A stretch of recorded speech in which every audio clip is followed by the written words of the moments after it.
So welcome to the Biomedical Library, and thank you for making it up here, taking our slow elevator and finding the history division.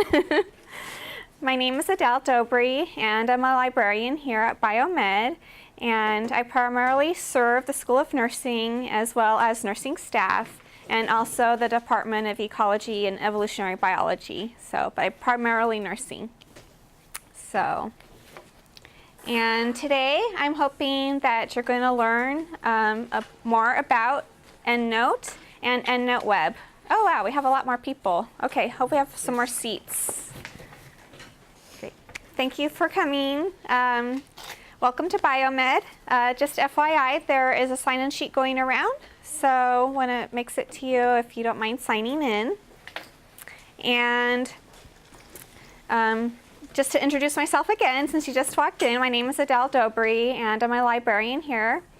And I'm going to introduce you today to some of the basics of using both the purchased version of the EndNote software as well as EndNote Web, which is freely available to all UCLA students, staff, and faculty. So if you're not sure if you want to buy EndNote, you have EndNote Web available to you, and you can just use that and see how comfortable you are with it and see if you want to purchase it later on. So, and I'll show you the benefits of purchasing the latest version of EndNote, and you can see if you want to do that, or you can just keep on using the EndNote Web. So, but before we move on, I just want to show you some of the handouts that you should have. One of them is this EndNote booklet, and this is for the EndNote 15, which is the older version that was last year's EndNote.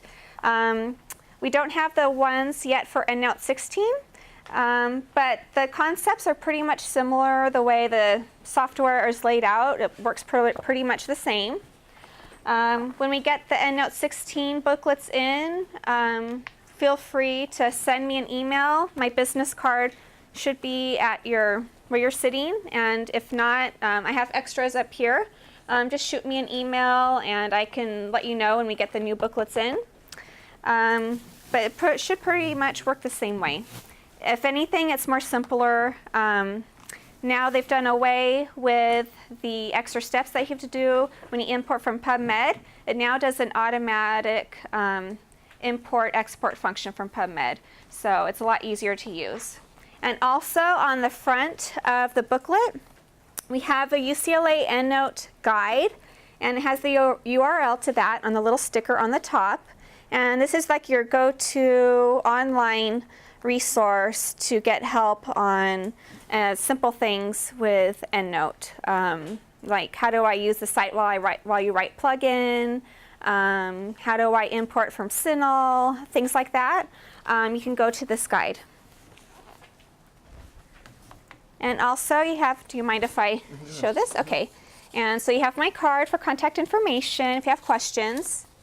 And I'm also available to provide one-on-one assistance for about an hour for consultation if today isn't enough, if I go through things too fast and you want me to help you one-on-one, I'm happy to do that as well. So just shoot me an email. And there are a few handouts. This pink one is about how to export citations from PubMed into EndNote. And you'll need this if you're using an older version of EndNote, EndNote 15 and before, and if you're using EndNote Web. So you just have a few extra steps where you have to save the citation and import it. But it's really easy. The first time you do it, you're like, oh, why do I have to do this? But once you've done it once, it's really easy. And then we have another handout about importing references from CINAHL. And it's super easy. It's a direct export option. It's just like a one-button click. But there's a handout explaining that just in case, if you forget where to click. And also we have another handout about EndNote Web that helps to explain some of the basics on that as well. And lastly, we have a little class evaluation form. if you don't mind filling that out at the end. This is part of a First Friday series. So like the first Friday of every month, the library provides a little instruction session on a topic. And so we just like to have your feedback to see if this is helpful for you. So. And also, before we get started, do you have any burning questions about EndNote that you would really like me to go over? No? Any frustrating issues? Okay. Are there any more pink flyers? Pink flyers. No, we're all out, but we can get some more. Okay, thanks. Yeah, it's a good idea to refer to those if you just use the EndNote web.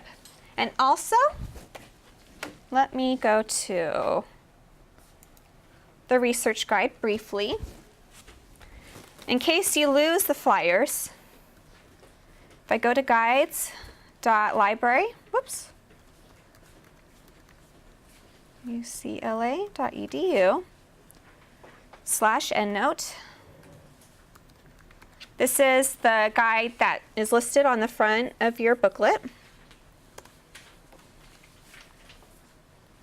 Okay, this is the guide I was telling you about. Now, if you lose any of these flyers, you can go to EndNote in Health and Life Sciences on the left-hand side, click on that tab, scroll down, and these are the PDFs of a lot of the handouts I just gave you.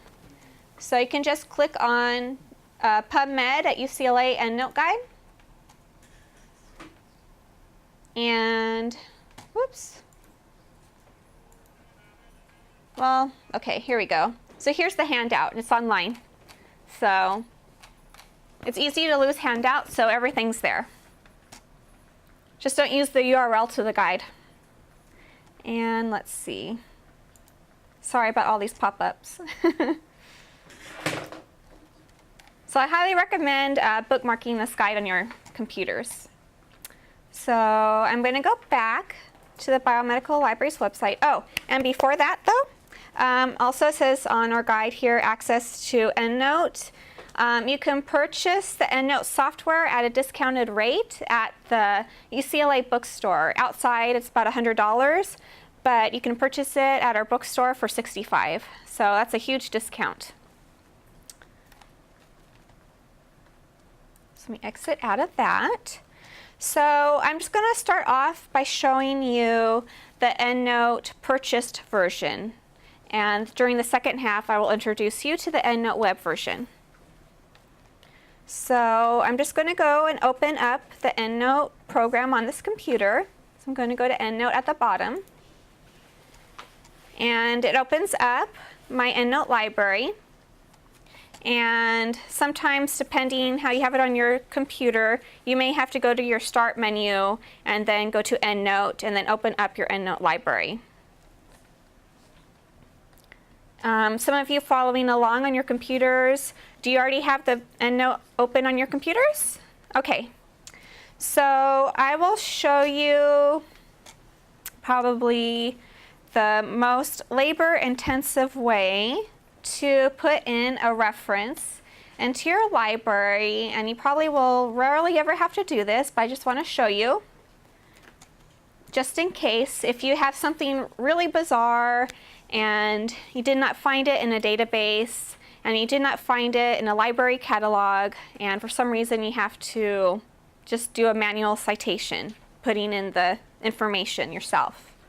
You would go to References in the bar at the top. You click on References, and then you click on New Reference. And then you could select Reference Type. And from here you could select like journal article, encyclopedia, let's see, music, newspaper article, web page. That happens a lot.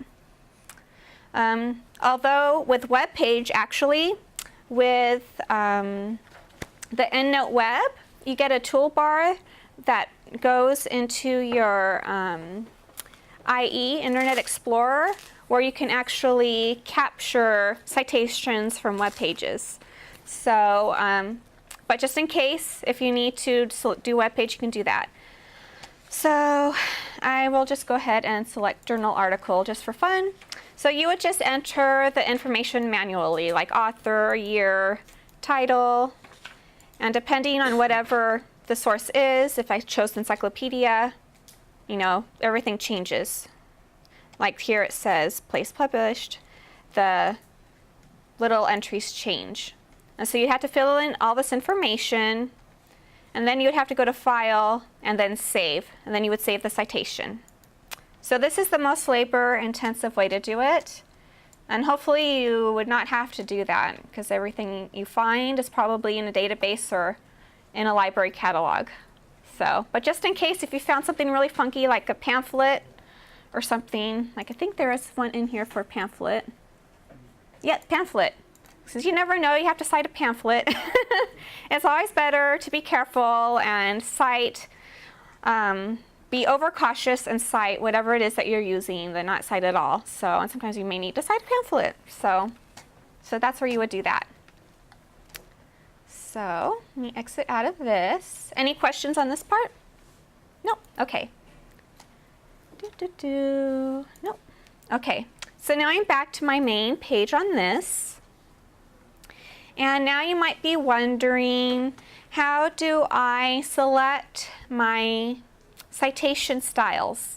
And at the top, right here, well, I already have selected mine. APA 6 is very popular in nursing. And so it hadn't been selected yet earlier before I taught this class on this computer. So I had to go to select another style. That's the thing on the top here, and I clicked on that. And from here, you can choose from a bazillion different citation styles. So if you're looking to publish in a certain journal, who knows what, every journal has their own thing. I don't know, Journal of Nuclear Cardiology. You could choose that. And so now you have that citation style in here. And so then all the citations that you would need to do for that would be in that citation style. So If I don't have that little drop-down bar, do you know where I would find it? oh, you should have it. Why is it not showing up on yours? That is very strange. Okay. I can ask you after. Yeah, I don't know why it's not showing on yours. You have to look into that. Okay, I'll help you afterwards. Okay. That's odd that it's shy. Okay, your search panel is hidden. So, let's see, can you make it big? Here's the search. This one? It's your scissors. There's something on there. I'll help you afterwards. So if you're not seeing any of these icons on the top, I think that means that your search panel is hidden. So there's probably some kind of a little arrow thing over here that you can click on to make it show up again. So, but I can help you afterwards. So any questions about that? No? Okay, you can always change this. Like I say, didn't get accepted into one journal, so you're going to try to publish in another journal, then you can just go ahead and find that journal and switch it to that, so you don't have to go and stress yourself out about changing citations. And if you need to do that, you'd have to go into each citation? So you No, you just go into the top right here and go to select another style and choose that other style. And then when you go to your document in Word, select that style in Word, and it'll go ahead and update it automatically. So you don't have to go in by citation. It does everything automatically. That's the whole point of having it automated like this. Yeah, so it's nice and easy. So, okay. So any other questions about that? It's pretty easy. So now I want to show you the easiest way to import a book citation. We used to have to do things the hard way and go to, it's not even showing up on this thing, but we used to have to do a search within EndNote, connect it to a library's catalog, and then it would import a ton of useless citations, and then you'd have to find the citation that you wanted, and then you had a bazillion citations that you had to delete from your library. And I don't recommend that you do that because it really plugs up your library. So the way to get around that now is that you can just search using our worldwide catalog, which you can get to from the library's website, which I'm assuming, does everyone know how to get to the library's website? It's just library.ucla.edu.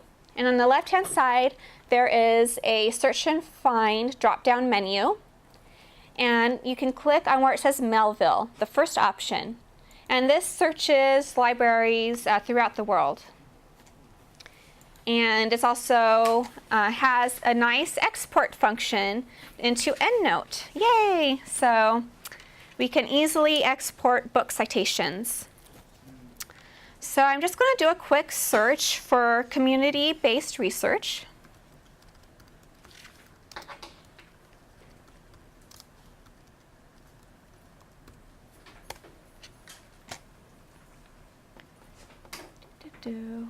Like that. Click on it. Okay.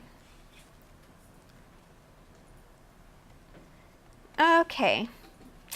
So let's say I'm interested in this first book that pops up. I click on the title, and at the top here it says Cite Export. That's the first option that appears. Does everyone see that? I'm sorry, the screen is so small. And I click on that, and at the bottom it says Export to EndNote. Does everyone see where it says that at the bottom? So you just click on that, and yes, open.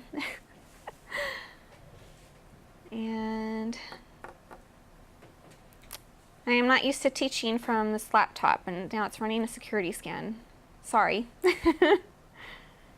It should be instantaneous. Normally it is. Okay, and then it says choose destination, and you want to export it to EndNote, and then we're going to click on OK. Now it says it's importing, and ta-da, it already imported it. So that was really easy, not stressful to do whatsoever.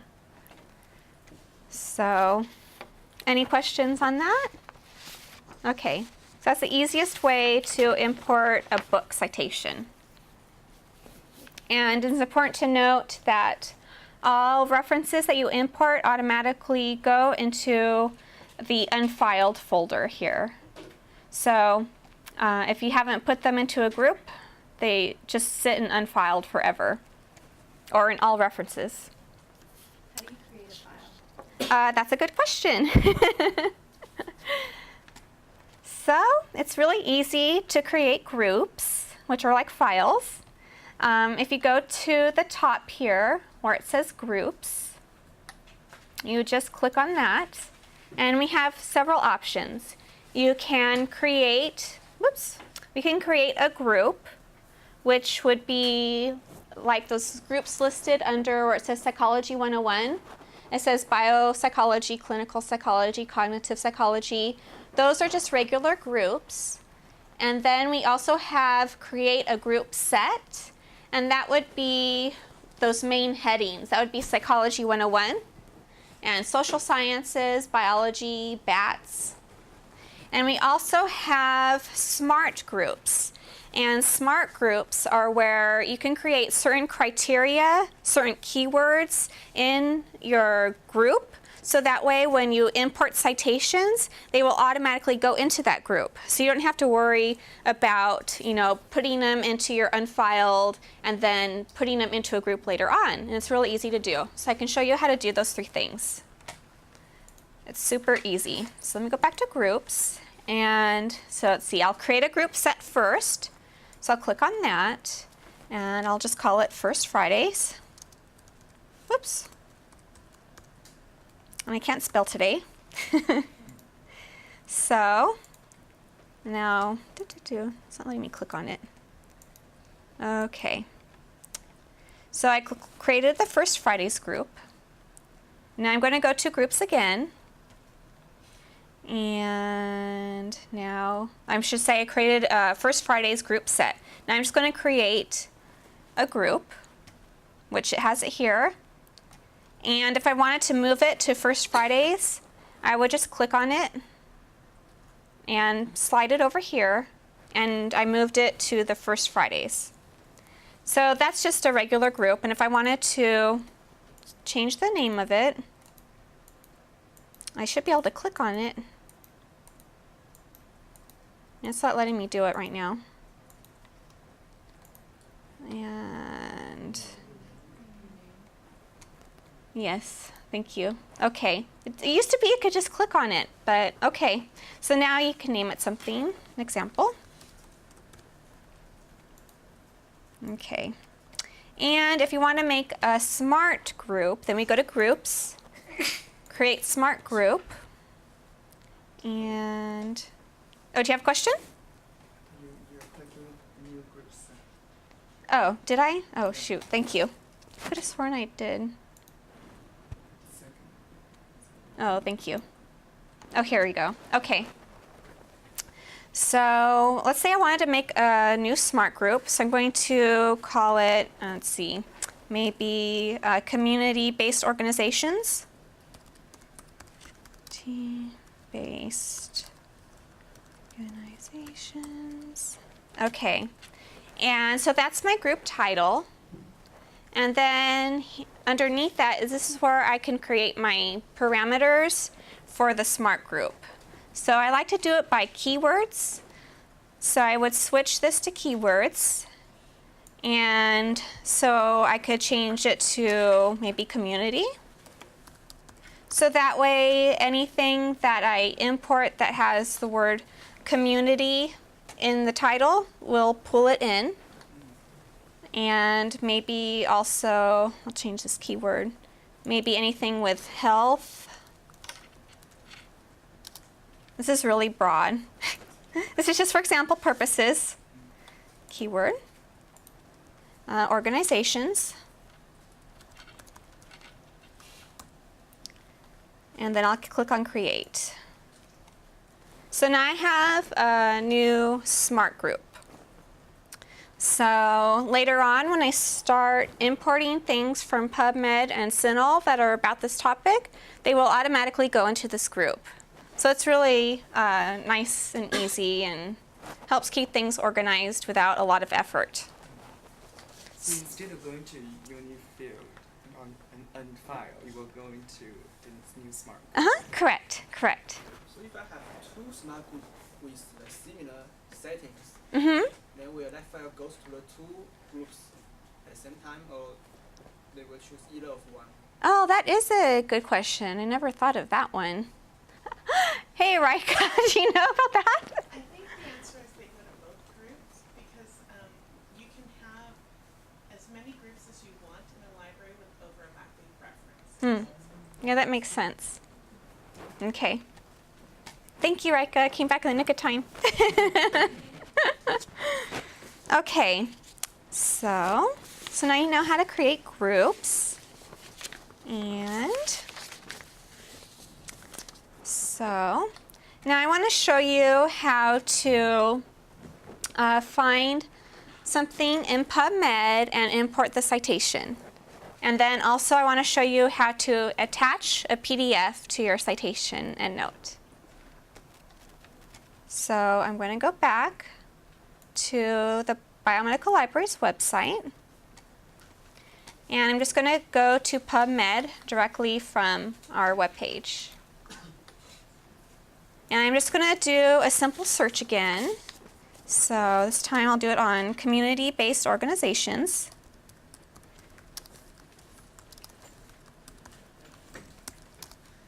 And perhaps substance abuse treatment.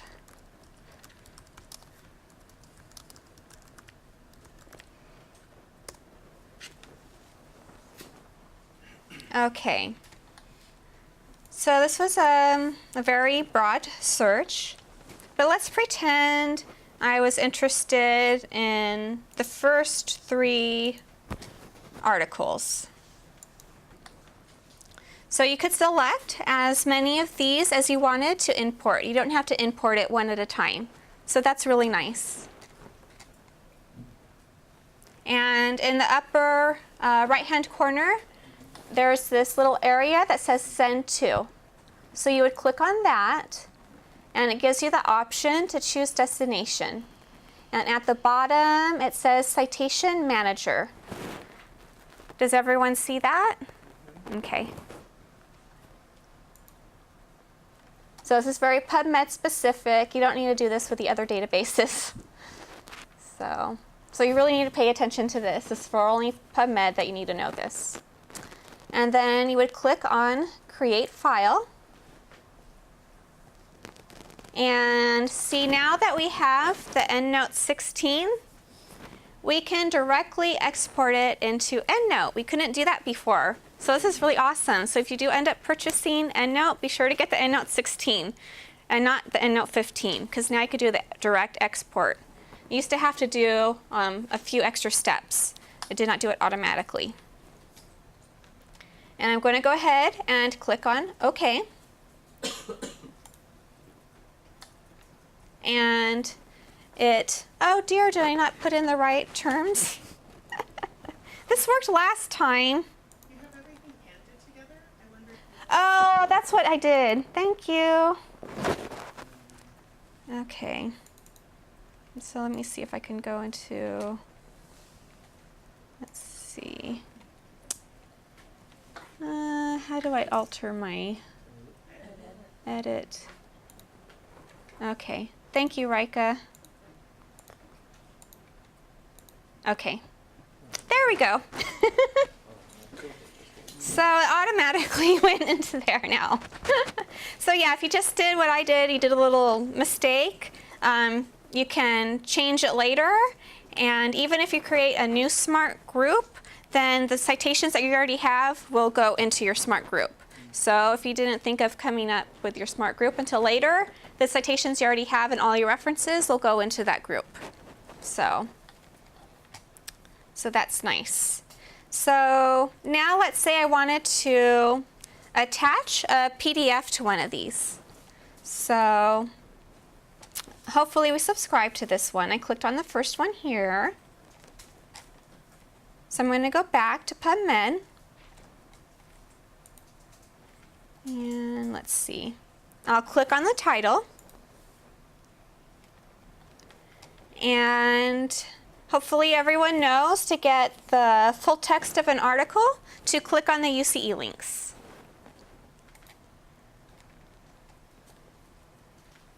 And oh dear, I clicked on one that we may not have.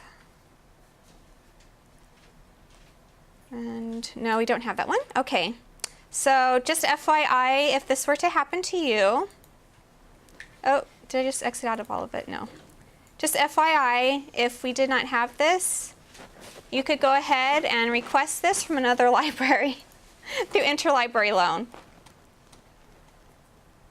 Does everyone know about requesting articles through interlibrary loan?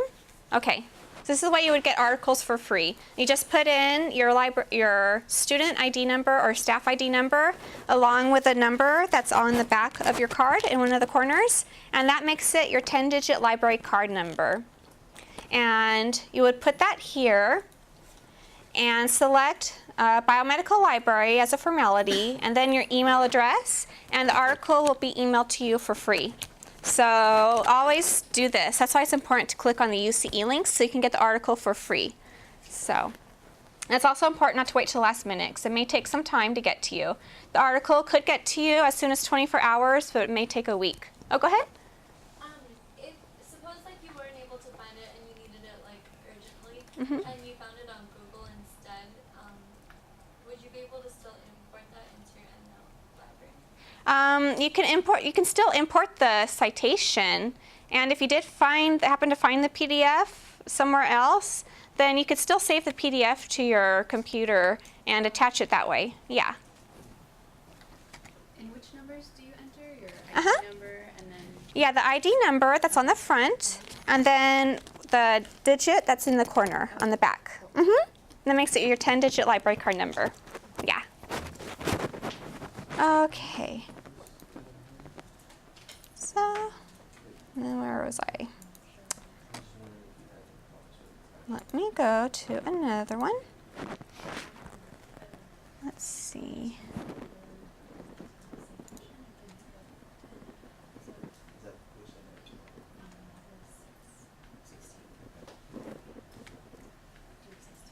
Okay, so this one we have.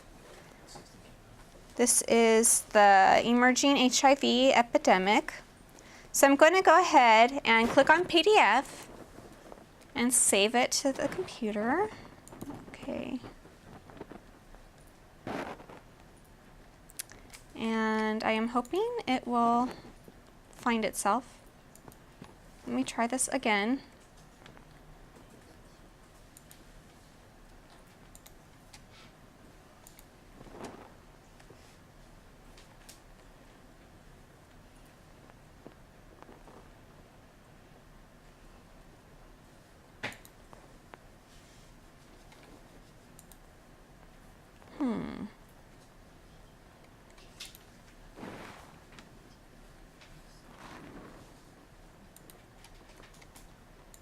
Alrighty. For some reason, it's not showing up. We're having some technical difficulties with Adobe. I don't know if you know anything about this, Rika. Have you tried opening up Adobe From the which one? program sign when you start?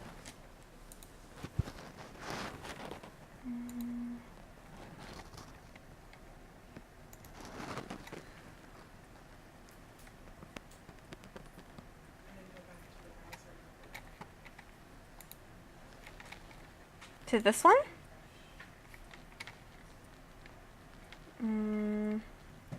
Or do you want me to refresh it? You keep talking. Okay. Sorry about that. Okay. Alrighty. So once we get the PDF saved to the desktop, then we can just select the citation in our EndNote library. And then you would click on the paperclip in EndNote and select the PDF and save it to the EndNote within the EndNote library. So, okay. So it's a really simple process. So there's the paperclip up here, right there. And then you can import the PDF that way. Okay, great. So Rika just did it. Thank you. Okay. So she went ahead and saved it, and so there it is. And that way you have the citation, the PDF attached to your citation. So you have all of your PDFs organized in your library. So hopefully it works better on your computers and you don't have all these weird settings on yours. Any questions about that? Normally it's pretty easy. So, okay. So let me just show you how to import from another database. So I'm going to go ahead and back to our website. Let me exit out of these other ones.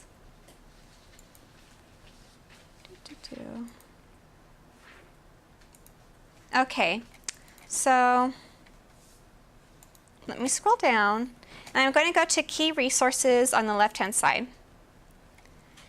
And is there a particular database that you use a lot besides PubMed? Like maybe CINAHL? CINAHL? Okay, so I'm going to click on CINAHL.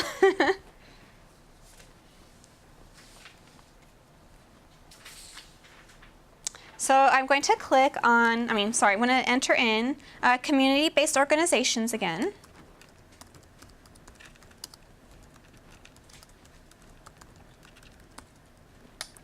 And also substance abuse treatment.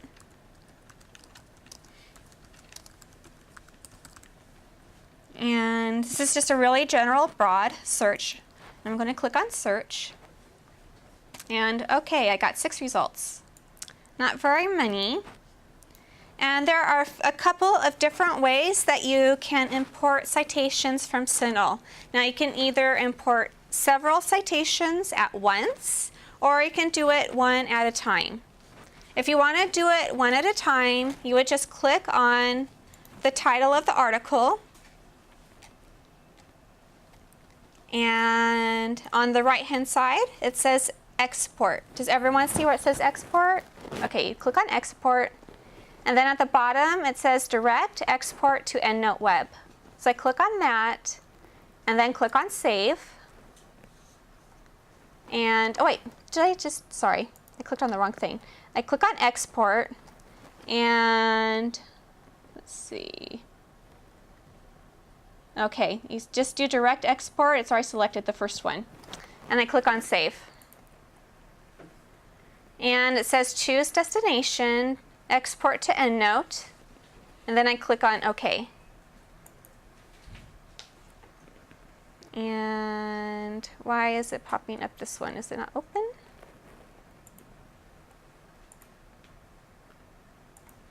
Okay, let's see what's going on here.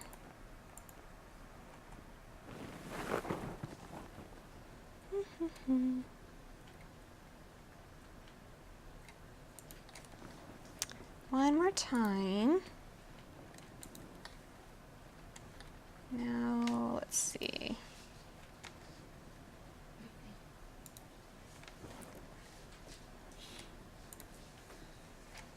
Now I'm not sure what's going on.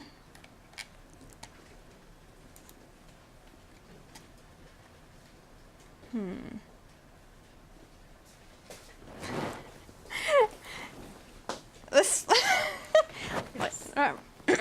It's decided it's going to open up in the browser. So let's show it with the save option.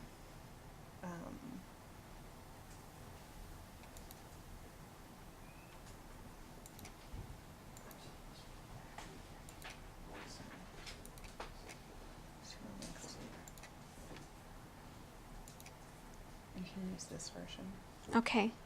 So in this case, it's just that for whatever reason, our Internet Explorer has decided to open up every option that we have like this. Yeah, Joy.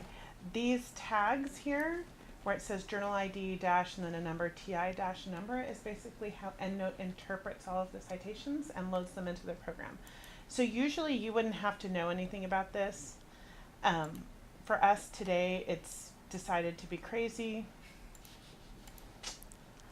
So we just have to download this as a text file. And then we would import it in a very similar fashion. In the file menu, we'd choose import from file. We'd find the file on our desktop or wherever we've saved it, and we'd tell it where we got it from.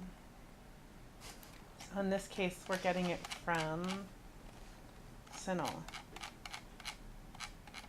This is like the old school way of having to do it, by the way. Yeah, you won't have to do this on your own machines. Okay, so we're getting it from CINAHL from EBSCO, and we say choose and import, and it should import the citation.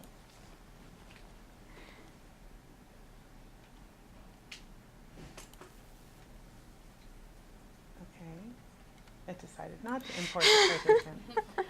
You guys are just getting the really fun option today. I have this problem too. You have this problem too? Yeah, where I download it and then I can't get it in just for some references. Just for some references. And so then I have to enter it in. Oh, you never should have to enter. It's bizarre. I wonder what's going on today. It's like full of problems. This is PubMed. Mhm. And then click it here. Go to citation manager. Create file. And so then it downloads it there automatically. And then if I go Let's use here, Firefox and see if it gives us a different answer. Okay. import. So it doesn't create the RS file or whatever? Yeah, I don't. It says NBIV. Oh, okay. Then maybe you have the EndNote 15 and not the 16? I originally had 15, but then I re-downloaded. Yeah, it's 16. Uh-huh. Okay, so then you have to go to... Here and import it. Mm-hmm, you have then to import it. It won't actually import it, so then I click on it. Oh, then, okay. You know,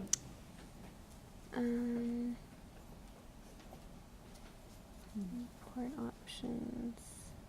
maybe it's one of these. Oh, other filters? Oh, yeah, you have to pick PubMed from there. PubMed and LM. This is what it should do. Yeah, that one. This one? And then choose. Okay, then import. And then it gives you the option for Okay. opening with Mhm. EndNote. And then it simply dumps it in there. Okay. Firefox. Boy. I never use IE, so Firefox is pretty much everything that I use. Oh, okay. No problem Okay. with the program.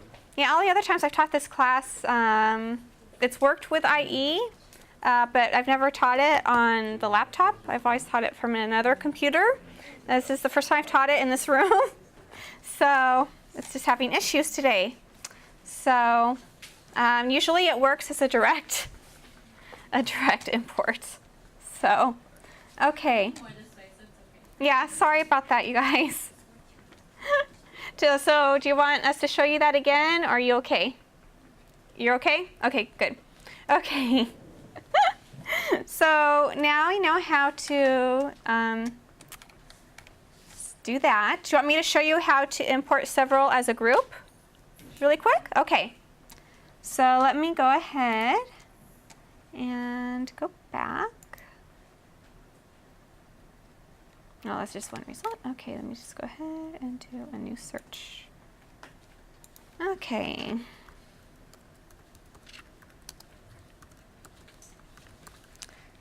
And substance abuse treatment.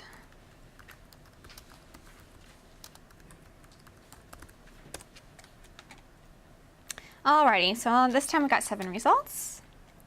And here we can go to where it says add to folder at the bottom of each citation. And you just click on add to folder. Add to folder. So you could do this for as many records as you want, if you really liked all of these. So this is Sentinel's version of checking off the little checkbox. You just click on add to folder. And it adds it to the folder over here on the right-hand side. So we have these items here. And then you click on go to folder view. And so we have 6 articles in here. And then on the right-hand side, we can go to export.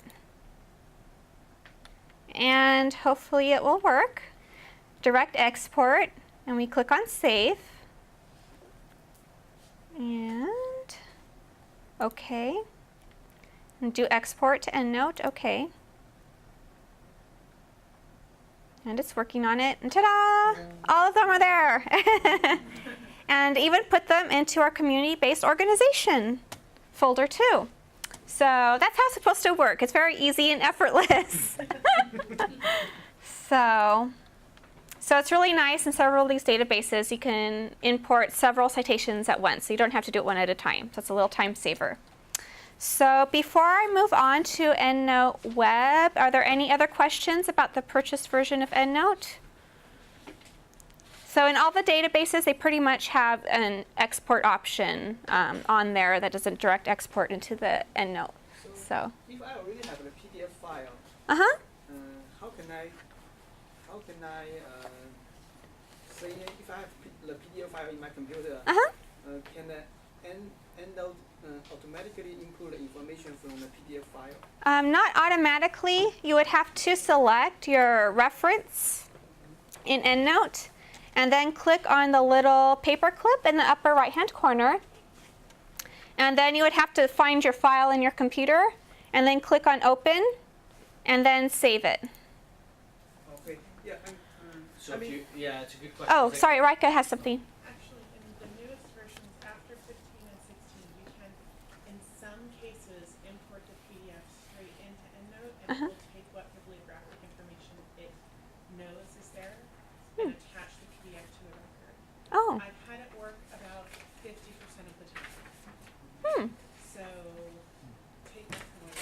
It works really well if in the footer of the article there is a specific thing that says DOI colon and then a whole bunch of numbers that you've never seen. Okay. Otherwise, you have to find it online and then try to export it to EndNote that way. Because I have the same issue where I have a lot of PDF files Mm-hmm. that I would like to somehow get all that, other than manually typing in all those references and then linking the PDF files. I guess I'm going to have to find them all again online somehow and then do the export to EndNote. Can I show the PDF? Oh, sure. So in EndNote 15 and 16, they just released this, so it's like brand new. Let's see if I can find one. Don't look at how I'm getting to PubMed. You should always go through the library homepage. And I'm going to really hope that, you know, the standard journals have this. Oh, see, this is why you should always go through the library homepage. See, no UCE links. Bad librarian. Okay. I'll fake it out.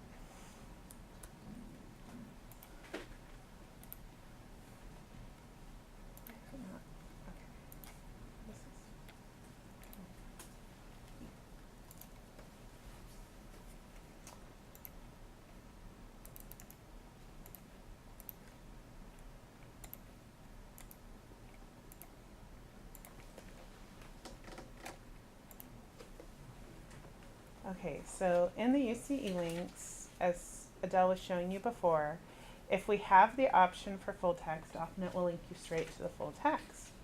Now, it's easy enough if you're finding something that's already in PubMed. Adele showed you how to get that into EndNote without a problem. Let me see if I can get a PDF here. So here's the PDF.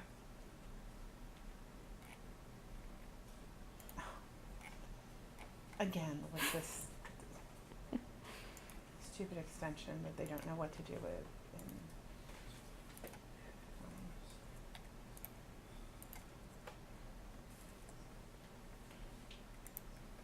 Sorry, in case you can't tell, I'm not usually a Mac person.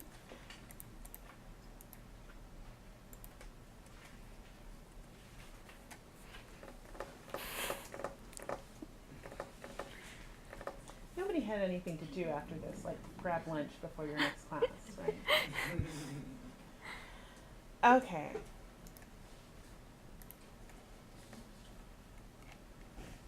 We're going to save this on this computer. We have a specific workplace we can save this to. And that's why it's freaking out. Cancel for a second. Save link as, not an HTML document.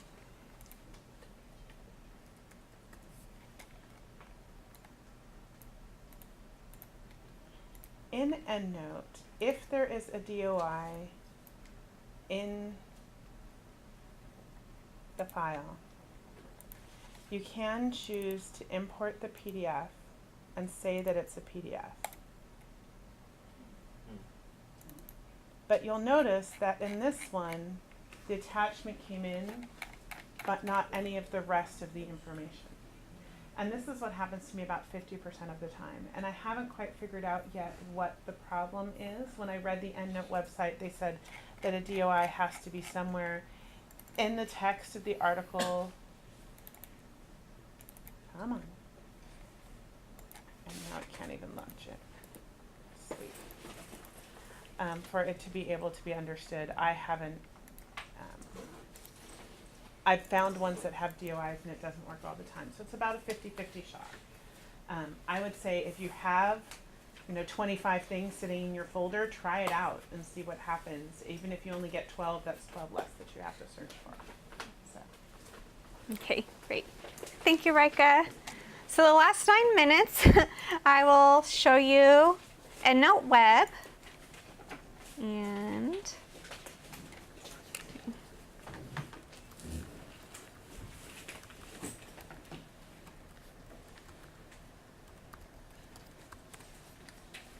Okay, so the way you would get to EndNote Web, the easiest way to get to it is going to the Biomedical Library's website, and then on the left-hand side, clicking on Key Resources. And you get to EndNote Web through Web of Science, since Thomson Reuters owns EndNote Web and Web of Science. So you would click on where it says Web of Science, and it takes you to the Web of Science database page, and at the very top it says My EndNote Web, and you would click on that, and on the left hand side in the blue box it says register. If you have not made an EndNote Web account, you can go ahead and make one, and it's for free for all UCLA students and staff. And I'll go ahead and log in as myself so you can see some of the features of that it has.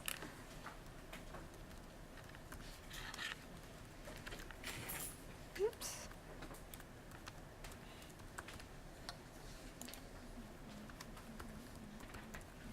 And like I said earlier, the password is the most complicated part about it. You have to think of a good password. And it takes you back to the database's main page when you sign in. So then you have to click on My EndNote Web at the top again to get to the EndNote Web interface. And when you're on campus, you can access this like you would any other database. But if you're doing this from home, you have to make sure that you're logged in through the proxy server or VPN, because you are getting this through one of the databases. Do you guys know about the proxy server and VPN? Okay. So this is what the main page of EndNote Web looks like. And you can see I have 107 references, and you can see I have a whole bunch of groups here on the left. And also in all of my references, I have the little UCE links icon here as well. So I can always access it through the UCE links. And let's see. So I can show you my groups. The one that I'm sharing with my intern, Lori, is my example group. So I'm going to click on that. And my intern and I can see the same citations. And if she wants to, I gave her permission. If she wants to add citations to this list or take away citations, she can. So this is really great for group projects, so you can collaborate and work together on things. And to do that, you would just go to Organize, the Organize tab, and then Manage My Groups. And you can see all of the groups that I have. And my example group, I clicked on Share. And if you want to manage sharing, you click on Manage Sharing. And then you go ahead and send an email to whoever it is you want to share it with. But they have to have an EndNote Web account as well, so they can have the same access that you do. And you can also choose if they only can read it, or if you want them to be able to alter your citations as well, or your citation folder. And also, let me go back to my references again. So it's really easy to create the groups here. And also, let me go to Format. One of the things that you can get is the Cite While You Write plugin. It's not exclusive to the purchased version of EndNote. So under Format, I'm going to click on the Cite While You Write plugin. And you can download this for a PC or a Mac. I just downloaded mine last night, finally, for my PC, and it was really easy. I recommend looking at the installation instructions first, though, before you click on the download button, just to make sure you know what things to click on. And it takes a few minutes because there's a lot of stuff it has to download, and it will insert, let me click on Word. It will insert pretty much the same thing as they have here in EndNote 16. It'll insert this toolbar into Microsoft Word. And pretty much it looks very similar to this. Yes, but I'm just showing you that the free version of EndNote allows you to import this toolbar as well. So And also, I just forgot, with all the excitement that we had earlier with our computer situations, how to insert citations. So let me just go back to our EndNote. So let me go back to our library here. So let me open up the Word again. I'm going to say this is for practice. And let's say I wanted to insert a citation. I just go to Insert Citation, and I'm just going to go to Find Citation, and I'll type in the name of one of the authors. Click on Find, and Insert. Okay, and so, oh wow, this is the annotated version I chose. And I can change it to 6th, so automatically changed it. And so it put in the in-text citation as well as the works cited at the end. And it'll just keep on building like that as you type your paper. So it's really nice. And then if you want to change it, you can change it. Nuclear cardiology, this is the way they do it. So you can just keep on doing it that way. And also there's another quick thing that you can do with, sorry, I have so many things open here. Okay, one more quick thing you can do with EndNote Web is that if you need a quick bibliography, you can just select one of your groups and what bibliographic style you want. As well, I'm just going to pick HTML. I'm going to click on Preview and Print. I'm going to allow, yes. Oh, why isn't it letting me allow it? Oh dear. Yeah, I tried clicking on that, but it won't let me choose. Oh. Okay. So you can always just copy and paste these if you need a quick bibliography. So that's really nice, just in case you're in a hurry, just need a quick list of bibliography. So you can just go ahead and click on that and copy and paste it. So that's a nice, quick, and easy way to do that. So I'm sorry about all the computer issues that we had today. I did not know we were going to have so many. I've never taught on this computer before in this room. So if you need extra help, feel free to email me and I can provide you with a one-on-one consultation. And if you just have any questions, feel free to shoot me an email. So thank you for coming.